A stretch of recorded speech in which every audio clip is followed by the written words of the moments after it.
voudrais vous dire des éléments de colère. Voilà, parce que c'est un peu l'actualité. Et je prends le risque, peut-être, devant vous, de dire des choses qui ne passent pas actuellement. Le premier élément de colère, c'est, à mes yeux, la perte de sens des mots tels qu'ils sont utilisés aujourd'hui dans le débat public. On parle des migrants. Je veux m'arrêter juste un instant sur les évolutions sémantiques. Pendant très longtemps, on a parlé de réfugiés. Des réfugiés, ce sont des gens qui cherchent refuge. Les Espagnols étaient des réfugiés.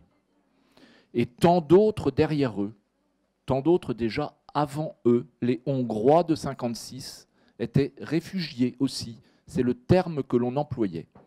Le terme aujourd'hui employé, c'est un terme que je trouve terrible, parce que le migrant ne cherche pas refuge. Le migrant, j'allais dire par essence, il est migrant. Il va, il vient.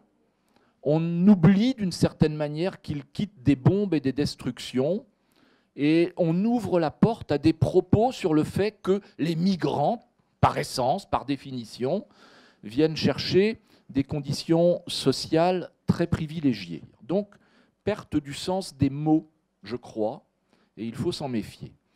Perte du sens des chiffres. Je veux le dire là. Quand on parle de Calais, quand on parle des migrations actuelles et des émigrés qui arrivent ici suite au drame de la Syrie et des autres pays voisins, on parle pour la France, globalement, éventuellement, du chiffre de 20 000. C'est un chiffre que vous avez vu un petit peu partout dans la presse. Je veux simplement rappeler que la seule Bretagne à 5 départements, de 1937 à 1939, la seule Bretagne qui faisait alors 3 millions d'habitants, a accueilli, tout compris, aux alentours de 27 000 Espagnols. Ils n'étaient pas tous accueillis dans des conditions de dignité. Et Louis Guillou en a beaucoup parlé. Mais je vous donne simplement le chiffre parce qu'on perd le sens des chiffres. La seule Bretagne de 3 millions d'habitants a accueilli 27 000 réfugiés espagnols, quand la France de 63-65 millions d'habitants aujourd'hui a des spasmes à l'idée possible d'accueillir 20 000 réfugiés. On entend des termes qui ont traversé le XIXe siècle, les Français de souche, nos ancêtres les Gaulois, l'assimilation qui est à préconiser et le refus de l'intégration. On entend à nouveau ces termes-là. Il faut évidemment les interroger parce que l'on prendrait le risque, si on ne le fait pas, de perdre le sens de l'histoire. Français de souche. Français de souche, qu'est-ce que ça veut dire ? Tant les souches sont nombreuses, tant ce qui a construit la France, justement, c'est leurs relations à tant et tant d'ailleurs qui sont venus trouver ici les chemins de la dignité. Mais n'ayons pas la mémoire courte, regardons aussi combien de Bretons sont partis aux États-Unis ou au Canada, un petit peu partout dans le monde, quand ils étaient chassés non pas par des bombes, mais par la pauvreté, et que là-bas, dans des ailleurs, ils trouvaient les chemins de leur propre émancipation. Avons-nous la mémoire si courte? Les Brestois ont aussi trouvé accueil ailleurs, comme les populations du nord et de l'est de la France ont trouvé accueil en Bretagne ou ailleurs pendant la Première Guerre mondiale et lors de l'exode de la Seconde Guerre mondiale. Avons-nous la mémoire si courte que l'on ne puisse plus rappeler ce qui nous a fondés dans notre rapport aux ailleurs, nous-mêmes Bretons partis ailleurs, nous-mêmes Bretons ayant accueilli des autres? C'est tout ce qui a formé notre histoire et l'histoire de la France. La France, elle est faite de ça. Chagall, honoré aujourd'hui à Landerneau, comme Picasso, comme Modigliani, comme tous les peintres de l'école de Paris qui ont fait la gloire de la France et qui la font toujours. Mais ils venaient d'ailleurs. Regardons ça en face. Et l'affiche rouge. Et je n'oublie pas que Jean Zay, qui a été assassiné d'une balle dans le dos par des miliciens, eh bien, il a été assassiné par des gens qui peut-être, si l'on reprend la terminologie aujourd'hui employée, étaient des Français de souche. La langue française, elle est faite de langues qui sont venues de partout. Le nombre de mots italiens à la Renaissance, le nombre de mots portugais, le nombre de mots... La France, le mot France vient d'une langue germanique qui va donner la France comme ça va donner la Franconie, comme ça va donner Francfort. Les mots arabes sont très nombreux dans la langue française. La France, elle est faite de diversité. Les paysages sont faits de diversité. Notre histoire, elle est faite de multiculturel. Le multiculturel est toujours au cœur du culturel et on a toujours été enrichi par les cultures qui venaient d'ailleurs. C'est ce qui fonde notre creuset. Bref, nous avons une diversité qui est intrinsèque à la construction de la France au XIXe et au XXe, faite de ces singularités de région, faite de ces singularités de générations et de générations d'immigrés qui ont aussi construit la France et qu'il faudrait rejeter aujourd'hui. Mais nous ne serions pas satisfaits le dimanche, quand nous allons aux urgences de tel ou tel hôpital, d'être reçus par un chirurgien qui s'appelle Mohamed. C'est aussi ça l'immigration. Et ce discours, qui est un discours de hiérarchie, qui est un discours de refus, qui est un discours qui considère l'autre comme une pénalité à soi-même, comme un fardeau à porter, est un discours qui me sort, j'allais dire, par les trous de nez, excusez-moi. Bref, quand on regarde l'histoire de la France, je crois qu'il faut dire que cette France est multiculturelle de fait, mais qu'elle a un immense problème depuis le 19e, le 20e et encore au début du 21e, c'est de ne pas reconnaître cette multiculturalité. C'est de ne pas reconnaître l'autre comme une richesse. C'est de ne pas reconnaître l'autre comme un apport à nous-mêmes. Et pourtant, nos cultures sont faites de tous ces apports. La culture de Bretagne d'aujourd'hui. Bref, c'est un plaidoyer contre l'uniformité de la France et c'est donc un plaidoyer pour la diversité reconnue comme une richesse. Ça arrange qui de parler de jungle au lieu de bidonville ou de camp de réfugiés? Ça arrange qui de parler de migrants au lieu de réfugiés, entre autres. Voilà.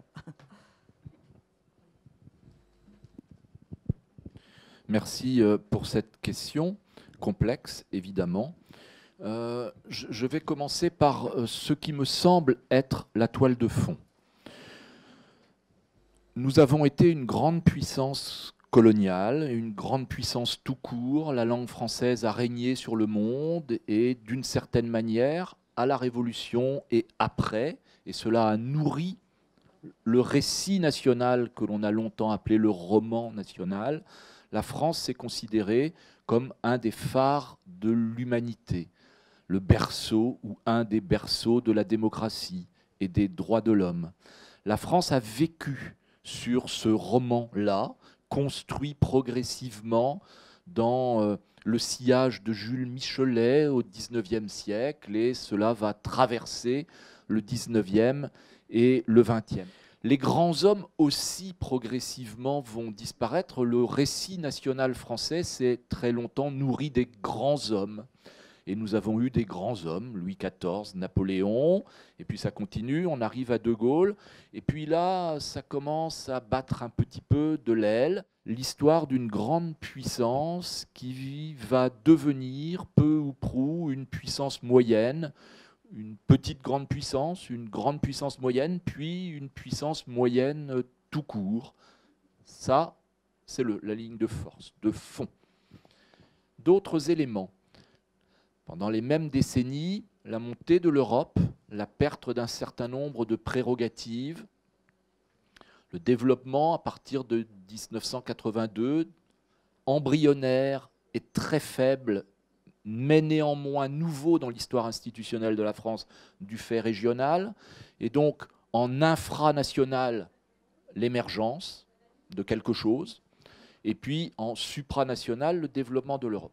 autre élément de toile de fond et de perte ou de sentiment de perte par rapport à ce récit national ou à ce roman national. Et puis, troisième élément, les grandes évolutions de la mondialisation et de la globalisation, avec, là encore, un autre type de sentiment de perte, mais qui vient se greffer sur les deux premiers, les révolutions technologiques, l'Internet, etc., la mondialisation, la globalisation. Et tout cela crée un monde d'incertitude où l'on ne voit pas où l'on va, et du coup, cela se traduit par un certain nombre de crispations. Et nous sommes entrés dans une période vraisemblablement assez durable de crispation. C'est-à-dire que face à ces évolutions du monde, il y a, de manière un peu diffuse, un sentiment d'identité malheureuse. Le pouvoir nous échappe, l'avenir nous échappe, nous sommes dans une incertitude, et donc on se crispe. Et on se crispe sur un terreau qui a fait les grandes heures de la France, illustré par Ferry, illustré par le colonialisme, illustré par cet État-nation du XIXe siècle, très uniforme, très construit, très charpenté dans le discours. On se crispe autour de ça et on redéveloppe un discours qui est, à mes yeux, fantasme et illusion, un discours dont je parlais tout à l'heure, de français de souche, de pureté, d'origine, etc., etc. Et on en arrive donc à votre question, dans ces crispations-là, avec cette recherche d'une France illusoire qui n'existe plus, il y a une méfiance accrue pour tous les éléments qui viennent des ailleurs, et un discours sur la fermeture qui est plus prégnant que jamais dans les compositions politiques de la France. Ça s'appelle très clairement l'extrême droite, ça va nourrir ce discours-là, et ça va progressivement infuser dès lors qu'il y a dans les autres camps ou dans les camps républicains, qu'ils soient à droite ou à gauche, je le dis comme je le pense, un abandon d'un certain nombre de valeurs, un refus d'affronter ces questions-là. Moi, je pense très profondément l'inverse. Il faut y aller franco de port. Il faut affronter ces questions-là. Osons dire que le pluriel est une richesse. Et dès lors, le migrant est un réfugié, et dès lors, il y a éventuellement un bidonville ou un centre d'accueil, mais ce n'est pas une jungle. Parce que les gens, en dignité, ils sont tous égaux. C'est même d'ailleurs dans les textes fondateurs qui nous gouvernent.